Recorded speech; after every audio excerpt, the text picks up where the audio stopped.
They've also carried out some very impressive military reforms starting from 2015 in terms of theaterization of commands, in terms of trying to improve joint warfighting structures, improve their training models. Today, in terms of number of battleships, they are the largest navy in the world, even surpassing the United States. So what they've adopted is a strategy, what they call military-civil fusion. And they have elevated it to a national strategy. What this has done in some ways is, I think, raised alarm among many countries that China is now covertly sort of trying to acquire high-end civilian use technology in the garb of that they use it for civilian purposes, but is actually then diverting this technology for military purposes. I think what India should be looking at is to deter China, to prevent it from trying to coerce India militarily. So we need to clearly assess what is the kind of warfare that we are going to fight and invest, I think, much more in high technology than we are doing today. Jai Hind and welcome to Dev Talks. Today is a special discussion on India's military doctrine. The thought of change in strategical thinking and its military doctrine of our country is evident to one and all, and especially looking at the challenges that India faces today. It is imperative that we understand the changing world order and ensure we firmly establish our rightful position in it. To discuss this, I have with me Lt Gen Deependra Hooda, PVSM, UYSM, VSM, and Bar to VSM. General Hooda, of course, does not need much of an introduction, but I'll try and do a little justice to this.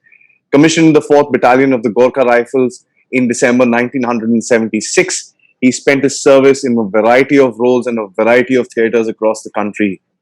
From 2012 to 2016, he was positioned in Jammu and Kashmir, first as a Corps Commander, then the Northern Army Commander.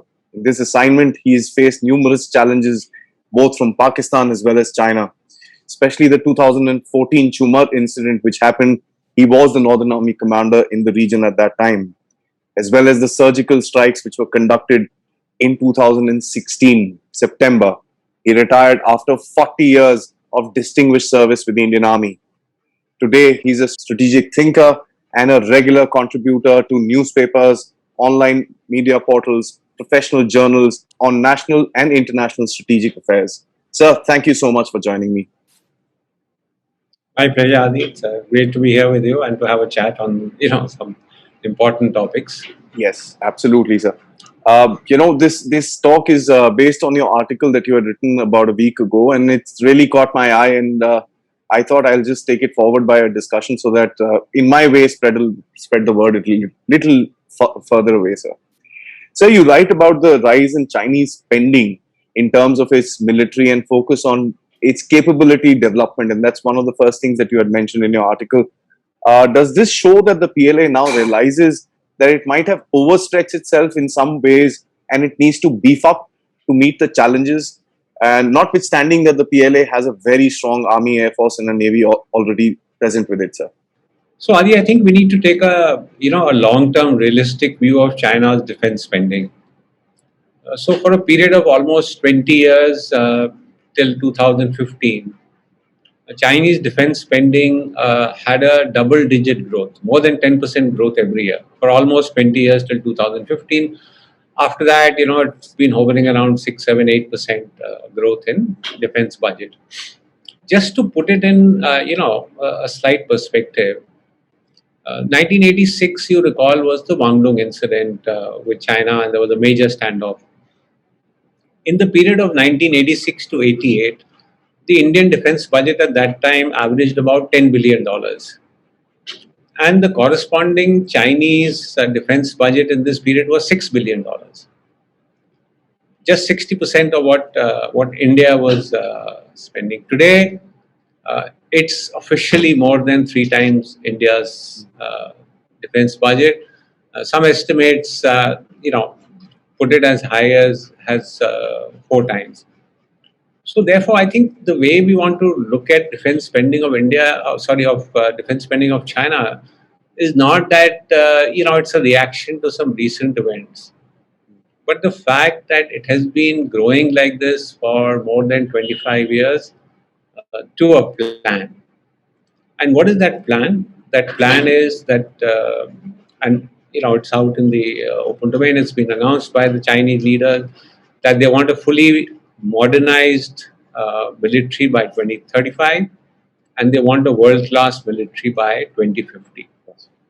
And I think they are pretty much on track to achieving these objectives. In fact, Xi Jinping has said that he wants to bring forward this modernization from 2035 to 2027.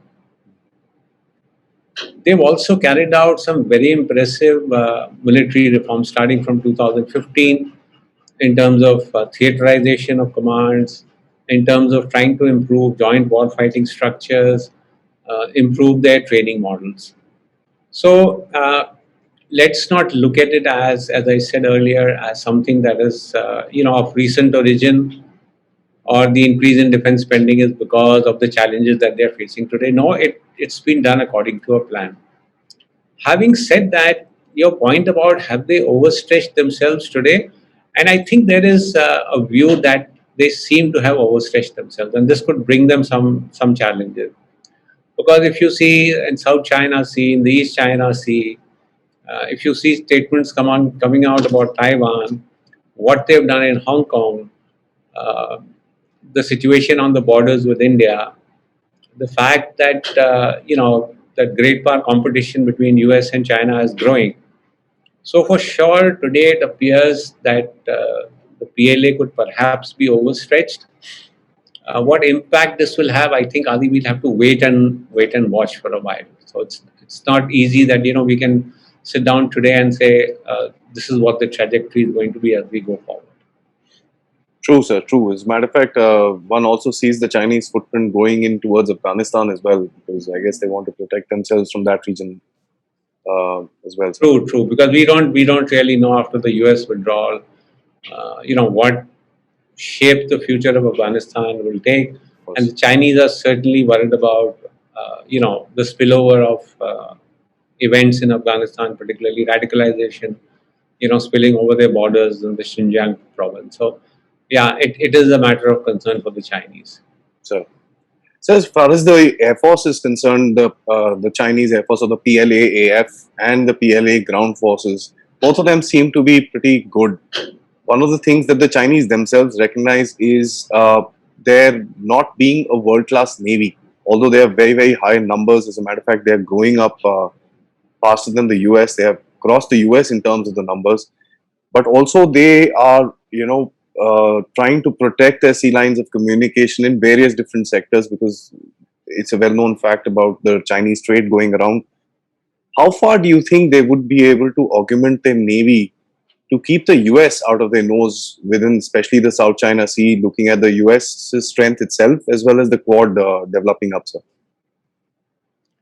So, Adi, you rightly identified, I think, one of the major strategic weaknesses, of China was, when they look sort of westward along the coast. So, they are hemmed in on the eastern coast. They are hemmed in by countries like Japan, Taiwan, South Korea, a strong US naval presence in the Western Pacific. So that's an area where they find that they need to, enhance their capability. Similarly, about 80% of their trade and particularly energy passes through the Indian Ocean. Mm. And they feel that there is a vulnerability there. They call it the Malacca dilemma of trade having to pass through that, a strong Indian presence which is there in the Indian Ocean. But Adi, again, I think they have understood this, and so a lot of emphasis is being given to naval development in China. As you mentioned yourself, today in terms of number of battleships, they are the largest navy in the world, even surpassing the United States. Although PLA Navy doesn't have the technical capability or the sophistication that the US Navy has. Mhm. But Their shipbuilding is, I think, extremely impressive. 2017-18, just take example of 2 years. In 2 years, 2017-18, they added, I think, 34 ships to the Navy. Compare it with India, which is adding less than half a dozen every year. So they are moving quickly and they are moving fast in order to build a strong navy, which can operate outside the coastal waters. And particularly, I think we should be worried about their growing presence in the Indian Ocean. To keep the Americans away from their shores, they have what is known as anti-access area denial strategy, where they are relying on anti-ship missiles to try and keep the U.S. fleet away from their waters, particularly if they plan some operation, around Taiwan, etc., etc. Uh, Quad, I think, is the reaction to the fact that countries are realizing that we need to get together uh, to counter growing assertiveness and growing power from China. Mm. And particularly after what has happened in Ladakh, I think India, which was a somewhat reluctant, sort of partner in Quad, is sort of coming around to feeling that yes, we need some kind of alliances with like-minded countries. So Quad shows promise. Uh, has it fully matured and fructified into something that can take on the Chinese? I think as of now, there are still some areas that need to be sort of Mm. ironed out before you can say that Quad has become an effective grouping, which is sort of aimed at China. But as I said, Quad is one positive step, to counter Chinese influence in the region. Interesting, sir. And it's something that I really like what you said, that they have and they are preparing for this area denial sort of a doctrine within themselves to keep the US at bay. It's going to be interesting to see how things pan out, especially in case they actually try and hit Taiwan in any particular way. So Yeah. one concept, and I basically recognized this quite a while ago as well, and you've written about it very clearly in your article, is civil military fusion. This is something that the Chinese do with, if I may use the word, brilliance. I mean, there is nothing short of it. This gives them a lot of advantages as well, sir. In the Chinese context, but I'd like you to, kind of explain to me with the word kind of shutting doors on towards the Chinese in terms of trades and stuff like that. Do you think the Chinese would be able to continue the technical growth that they've been able to muster so fast? So, Adi, I think China understands that it still lacks cutting edge technology in some areas. Now, we know they are doing some very impressive, work in the field of artificial intelligence, quantum computing, etc. But there are areas where they lack cutting edge technology. For example, semiconductor chips is something that they are heavily reliant on import. So what they've adopted is a strategy, what they call military civil fusion, and they have elevated it to a national strategy. And this is meant to synergize the efforts of the military and the civil sector, particularly in dual use technologies. Hmm. So that is something that, as I said, it's a part of their national strategy to fuse together both the civilian, expertise and the military expertise, and see how it can be used to create a capable and efficient military. What this has done in some ways is, I think, raised alarm among many countries that China is now covertly sort of trying to acquire high-end civilian use technology in the garb of that use it for civilian purposes, but is actually then diverting this technology for military purposes. Hmm. And so you find a pushback, from various countries. Not only the fact that many countries have banned companies like Huawei, Hmm. saying that that technology is not only being used for civilian purposes, for example, but is also being diverted for military uses, or that Huawei is being, is aiding intelligence efforts of the PLA. So there is a pushback in many countries. You find also, particularly in the US, uh, there are there are restrictions now Hmm. on export of technology which they feel could be dual use. So this is something that, so what we are looking at, and looking at China, is that yes, it has high-end technology in certain areas, but to acquire some very niche technologies, they could now face hurdles in the international sort of sphere. Hmm. Whether they'll be able to overcome it, whether it will impact on the development of military technology, is something that we'll have to wait and watch in the future. But there certainly is a pushback against China on this whole concept of military civil fusion. Interesting, and we see that pretty hardcore when there was I don't know if you read this news, Honeywell executive who was put into jail for sharing certain secrets of the F-22 and the F-35 towards a Chinese company. So they've also been reverse engineering quite a bit, but it also requires a lot of technological base to reverse engineer something. It's not as easy as it sounds. I agree with you, sir. Sir, move. The other thing, Adi, they're doing. So let me just make a make a point here. Is there is a massive intellectual property theft that is being carried out by China through cyber espionage. So now, while countries understand that espionage is an activity that all countries carry out, but not many countries actually deliberately carry out intellectual property theft. Hmm. And so there's this issue of reverse engineering. We know that F-35 plans were stolen from the manufacturer, and there is talk these days that the Chinese stealth fighter is based a lot on Yes. designs. So not only the fact that their scientists etc. abroad are passing technical information, but there is a massive cyber espionage program to steal military secrets. And they've become good at it. So I think it's going to take the world a little time to kind of stop that entire activity because it's not something that you can switch off. Agree with you on that. Absolutely. So, but having said that, there is also a certain murmur in the market with regards the reliability of Chinese military equipment.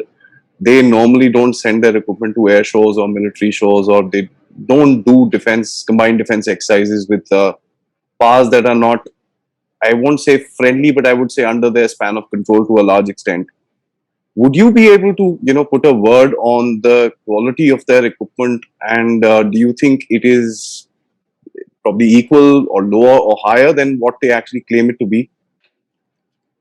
It's possible that it's their claims are a little exaggerated, Mhm. but I think also we must understand it's not as if this is China 40 years ago, and where we used to say, oh, low class, low tech stuff is coming.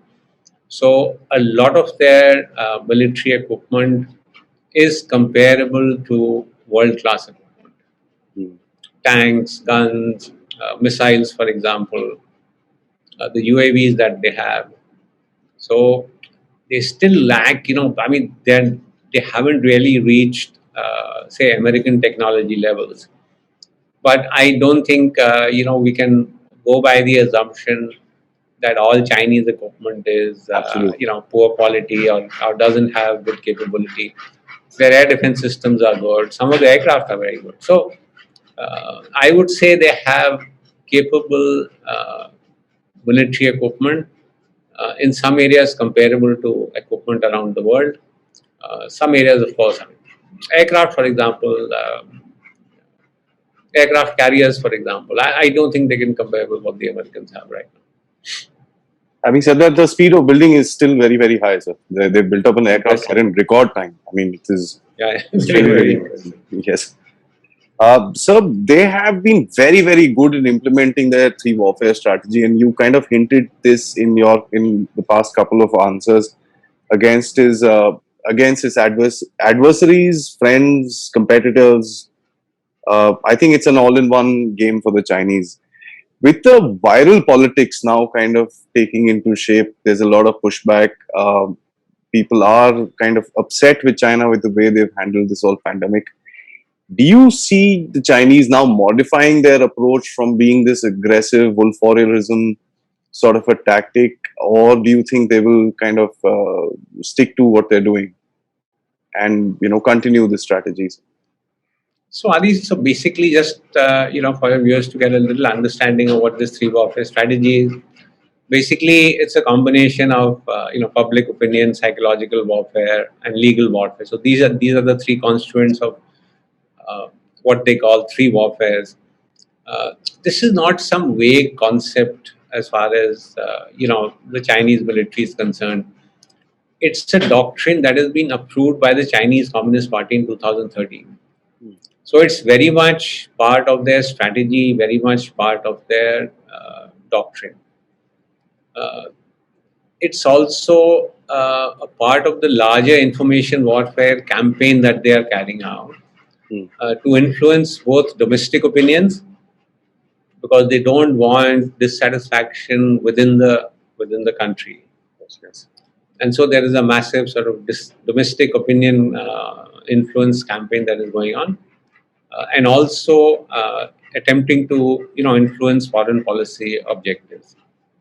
So what you finding is more and more diplomats, Chinese diplomats, taking to social media now, and not only social media, which is prevalent in China like WeChat, etc., but also foreign media, foreign social media like Twitter. So between May, there's some study that between May 2019 and May 2020, the number of diplomats on Twitter accounts actually tripled. So they are attempting to try and influence foreign policy, present a sort of a benign and positive image of China to the rest of the world. So we know there are things like Confucius institutes, uh, which are like think tanks. I was staggered to see the number.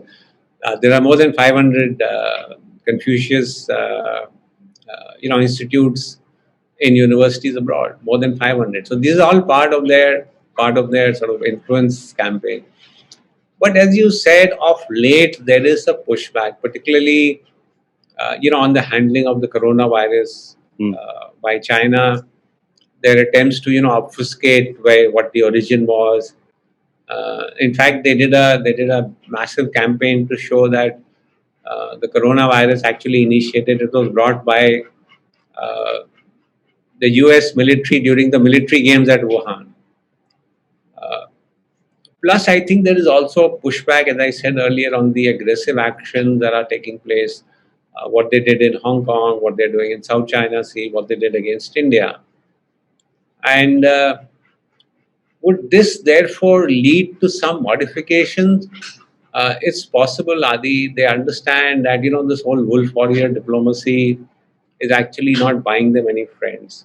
So if you see, I think it was a week back that Xi Jinping exhorted Chinese diplomats to present a more trustworthy and lovable image. I mean, that's the word he used. That you must present a more trustworthy and lovable image of China. How far that will succeed, I think, is hugely doubtful, because the way the Chinese have presented themselves today to the world, I think there is a lot of negative, coverage about what China is doing. So I asked this because I saw this contradiction actually. It was Xi Jinping, as you just said, who told his warriors to kind of tone down, as it was used in a very with a pun that he told his wolves to be on a leash. But having said that, his speech yesterday, when the 100th year of CCP was celebrated, he has said any adversary who comes towards us will crack his head and spill his blood. So that's a very aggressive statement coming in from a leader of a nation, sir. I think China is also under a tremendous amount of pressure, both world opinion and the fact that the the strategic sort of competition for power between the US and China has certainly sharpened, Mm. and that has put enormous pressure itself on China. So I think the statement that he made was more, sort of aimed at the domestic audience to say that, we still remain a powerful country. Uh, China, still like a global power and global. I'm told that in the English versions of his speech that were given out, that this part was omitted. Yes. So that's where I get a sense that is possibly sort of aimed at, more at the domestic audience to, uh, you know, fire up a spirit of nationalism and show that China still remains a powerful country. Interesting. So, firstly, thank you so much for giving us a base about China. Pakistan is something I think most of us are pretty well aware of with the chaos which is happening there. Now, coming to the main question and the main crux of the matter, sir.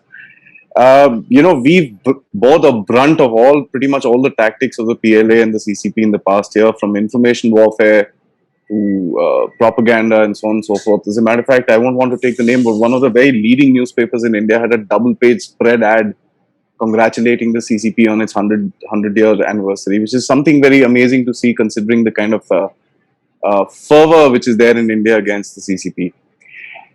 How do you think we should change our military doctrine? What kind of, in a broad-based scenario, what kind of changes would you like to see happening in India for us to, I'm not saying challenge China, but at least we should be able to tackle them in our own terms. So what do you see, what would you like to see happening?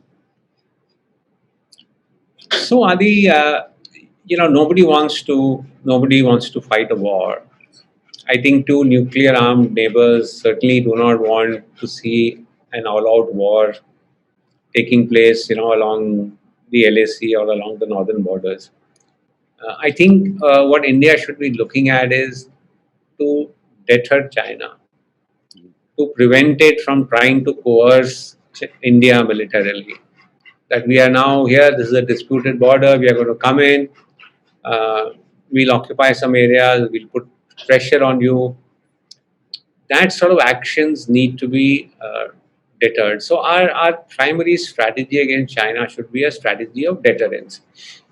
Uh, what does deterrence strategy depend on? It depends on three key factors. One is our capability, our ability to clearly communicate to China that these actions are sort of unacceptable to us and these are our red lines. And finally, our credibility that if something happens, our response is going to be credible. Now, I think we can keep communicating anything and say we are this, we are that, but unless we have the military capability to back it, our deterrence will not be credible. So the bottom line is military capability needs to be strong, needs to be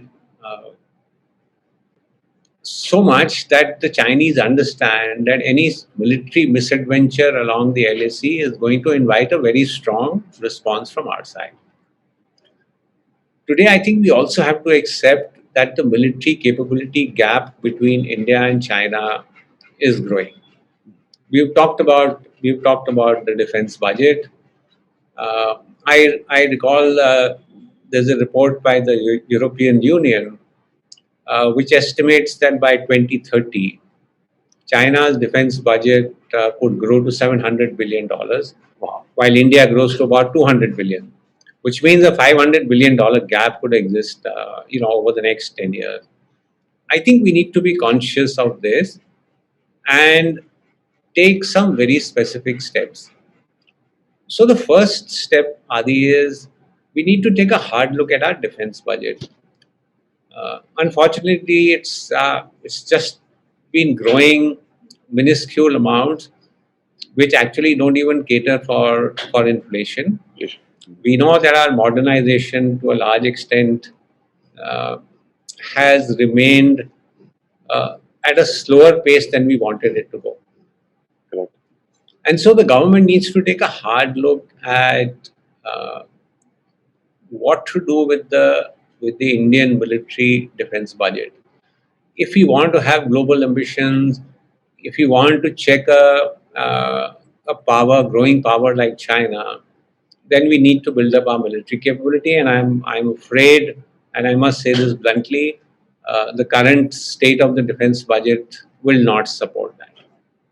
So that is the first part. I think even within the military, we need to do some serious soul searching about what is the kind of capabilities we need for future war fighting. Merely adding, boots on ground and saying we need more forces, we need more manpower, I'm afraid is only going to come at the expense of building modern high-tech capability.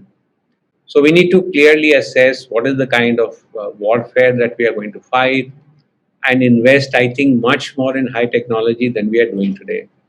In terms of our surveillance capability, in terms of our information warfare, in terms of our cyber capability, in terms of our electronic warfare capability, in terms of aviation support.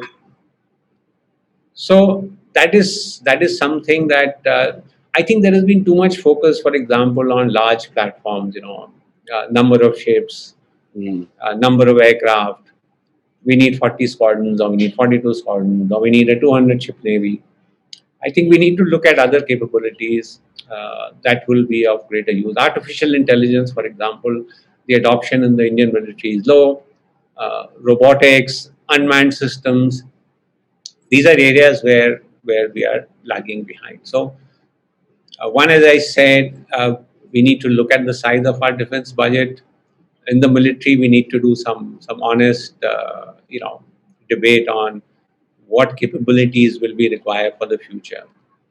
And finally, Adi, I want to say we must also be realistic enough to understand that as we look into the future, China is going to become more powerful to be contained by any one nation, and therefore we need alliances. We need to have partners in Southeast Asia. We need partnerships like Quad. So, with these partnerships only, I think we will be able to challenge to some extent the assertive rise of China, I will say. So it's no longer the peaceful rise of China. It's now going to be an assertive rise of China, and we are already seeing that in Asia. So we need partners to come together and to, because everyone is sort of a lot of Asian countries are suffering because of what China is doing.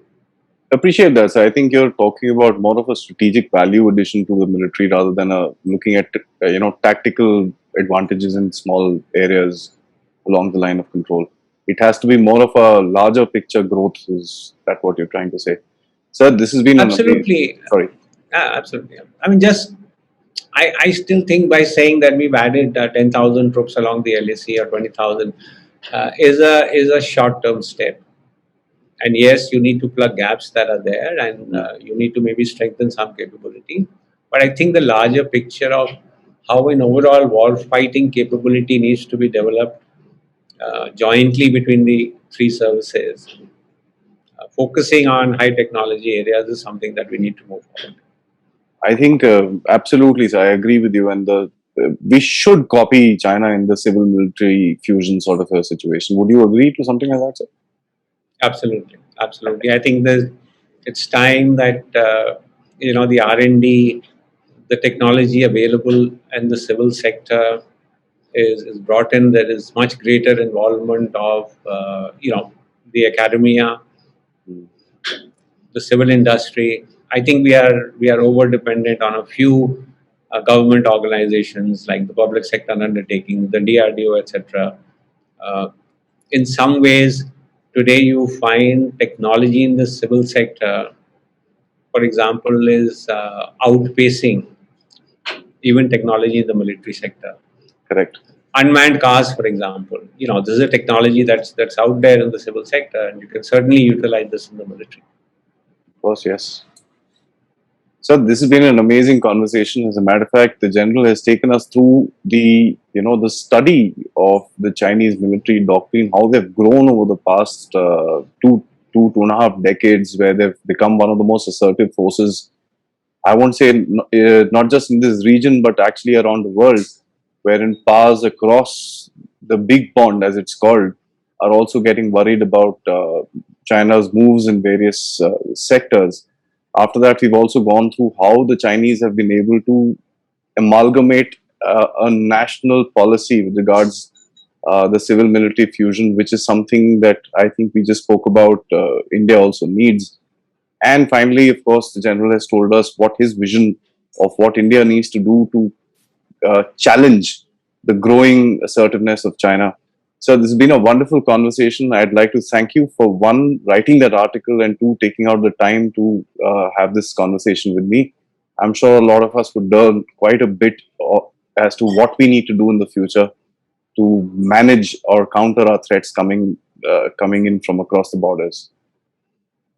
My pleasure, Adi. It was great speaking to you, and I wish you and your viewers all the best. Thank you, sir, and Jai Hind. Okay.